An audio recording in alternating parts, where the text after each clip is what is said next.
Good afternoon, everyone. Welcome to my channel. You're all so welcome here, and I'm very grateful to each and every one of you, whether you've seen previous videos of mine or whether it's your first time here.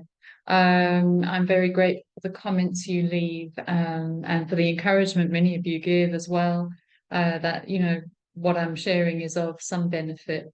Also, I'm sure you know, I do offer one-to-one counseling. I'm a psychotherapist and a hypnotherapist, and I tailor things to meet your needs, so that you can heal from the wounds of having a dysfunctional family or narcissistic parent in particular. So today we are looking at the narcissistic parent, the secrets that bind you to them. So this is not something that you might have thought of. It's kind of maybe a bit of a hidden aspect of having a narcissistic parent and the relationship dynamic with them. So what goes on out of the public eye when no one can see, in the home or privately, is your special secret that you share with your narcissistic parent. And you wouldn't dream of telling anyone, of betraying them. Now, if you listen carefully, that's exactly what takes place in abusive relationships. It's the same in any abusive situation. The secret that you share with the abuser is what bonds you to them. It's that, shh, don't tell anyone about this. It's our secret. Now, with a narcissistic parent, that shh, don't tell anyone about this is not usually something that's spoken, but it's usually a non-verbal understanding that this is something to be kept private. So let's unpack this a bit more now. It's as if growing up with a narcissistic parent, you sort of sign a subconscious contract to always, you promise to always support and maintain their false self in public, especially, but also in your own mind. They want you to know them and love them as their false self. So you are there, in other words, to present, to help present their false self to the world, and to show that you accept and know their false self as them. So for the golden child, you have to embody their idealized image of who they are and support that by how you present yourself, so that they can present in public, this is who I am, this is who I belong with, this is someone like me. And then if you're the scapegoat child, your job is to reveal the outcast then, so that they can sort of say, well, this is who I'm not, who they can make feel inadequate, not like them. But this means that behind closed doors, when the public are not there, you get to see the other them. And it's not to say that you don't get to see this other them in public at times too. But they would do it covertly.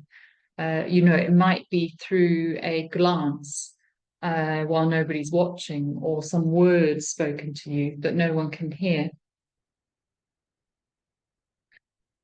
So you get to see in private, behind closed doors, the angry, self-centered, cold, temperamental, negative, blaming, unfashionable, unattractive, anxious, swearing, you name it, person that no one else gets to see, that the public don't get to see. So it's as if knowing this secret about them is what, as a child, you believe makes your relationship special. You know mum at home, for example. You see secretly how unhappy she is and how she has to hide this unhappiness that she feels at home in public. And so you believe that actually the public image is her. It's her, really. And that it's because of you and your other parent, the father, say, that she becomes so angry at home, that she becomes that home mother that no one else sees. But really, that is her. But you come to believe as a child that no, the truth about mum is that she is the public self. She is the happy, social, public self that comes out when she's free of the burden of home. The secret you promise to subconsciously keep from others is how your mother is behind the scenes, how she hates her life, how disappointed she is. And you believe it is justified because you see all things through her eyes. You believe that you are a burden on her, that you and the family is a burden on her. And so the secret about who mum is behind closed doors is what bonds you to her. You feel you can love her as no one else has. No one else gets the chance to, both at home and in public. You know that you know who she really is, but can't be because of marrying your father and having you. So you sort of vow to keep that home self secret, believing that it's not her, and it would be a betrayal if you were to share that with others, because really you have you're part of the reason she's like that. You learn to believe that the public image is mum, really, without the burden of her family before meeting dad, or how it might have been for her if she'd married her Greek boyfriend. And you are the reason she has a different persona much of the time at home from the real her, which is out in public. So you vow to keep that secret, like I was saying. The abuse you go through, how she really is, for love of the public mother, for love of her false self. But the real secret is the at-home mum is the real one. And the public one is the put-on one. It's the false one. You see, you too fall in love with her false self. Because without that, what do you have? Well, you're left with the at-home one, the private one. No, you also need her false self. You need to maintain it. You need to keep her false self in place just as much as she does. Otherwise, the other one, who is full of rage, jealousy, and fear invoking in you, is what you're going to be left with.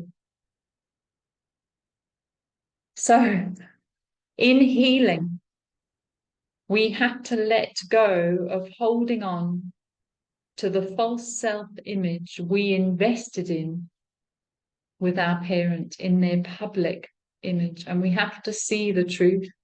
And then we have to let out the secrets that we keep in order to protect them in order to maintain their false self, in order to not feel like we're betraying them.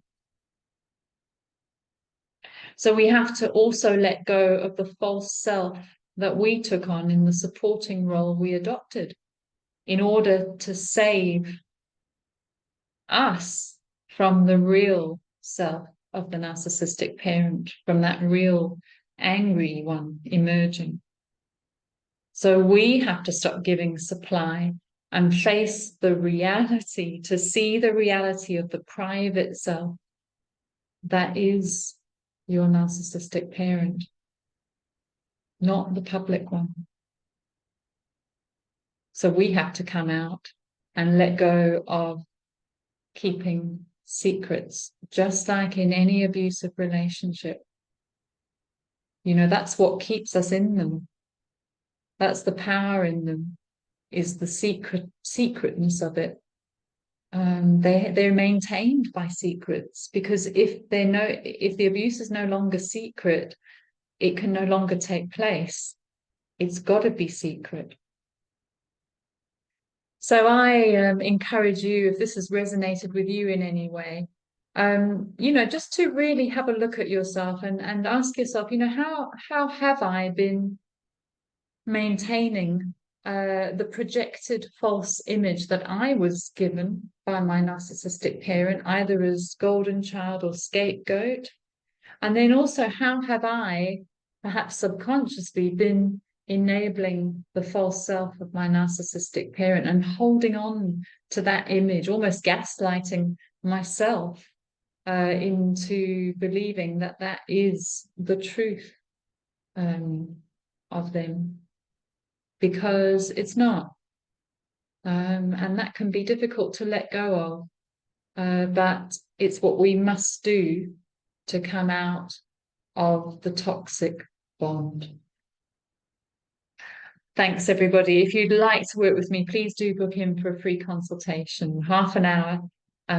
We can have a chat and we can see whether the way I work resonates with you or not. And, it's really helpful, I think, to have somebody who, if you do feel that I get, this sort of narcissistic family dynamic, that can be such a gift in healing, because I've had it myself, and it made all the difference. Okay, everybody, I'll be making another video later this week, so I look forward to seeing you then. Take care. Bye now.